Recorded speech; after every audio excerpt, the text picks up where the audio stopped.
বর্তমানে অন্তর্বর্তীকালীন সরকার যখন তারা দেশ চালাতে হিমশিম খাচ্ছে, এটাকে আওয়ামী লীগ সুযোগ হিসেবে নিয়েছে এই নেতৃত্ব। তারা বলার চেষ্টা করছে আমরাই ভালো ছিলাম, অতএব আমাদেরকে আবার ব্যাক করাও। এটা তো হলো না, এটা তো হলো না।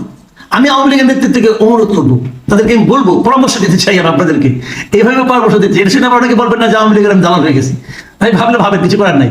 আমি আপনাদেরকে পরামর্শ দিতে চাই, আপনাদের নেতৃত্ব ব্যর্থ হয়েছে এটা স্বীকার করুন, আপনারা ভুল করেছেন এটাও স্বীকার করুন, এবং নেতৃত্ব, তরুণ নেতৃত্বদের কাছে, তরুণ যারা দেশে আছেন এখনো, যারা দেশকে ভালোবেসে দেশে এখনো আছেন, তাদের হাতে নেতৃত্ব ছেড়ে দিন। তারা নিজেরা একটা নতুনভাবে আওয়ামী লীগের সংগঠিত করুক, আমি এটা চাই। আগে নেতৃত্ব হবে না।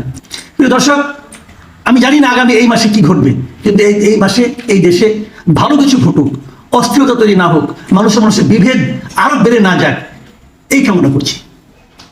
আমি সকলের শুভবুদ্ধির উদয় হোক এটাও চাই। ভালো থাকবেন আপনারা। প্রিয় দেশবাসী, আপনারা যে যেখান থেকে ভিডিওটি শুরু থেকে শেষ পর্যন্ত দেখেছেন, আপনাদেরকে অসংখ্য ধন্যবাদ জানাই। আর যারা এই ধরনের নিউজ লাইভ দেখতে ভালোবাসেন, তারা অবশ্যই ইউটিউব চ্যানেলটি সাবস্ক্রাইব করে রাখবেন আর এই ভিডিওটি শেয়ার করে অপর ভাইকে দেখার সুযোগ করে দেবেন। তাহলে সবাই ভালো থাকবেন, সুস্থ থাকবেন। দেখা হবে পরবর্তী কোনো দেশের আপডেট খবর অথবা নিউজ নিয়ে। আসসালামু আলাইকুম।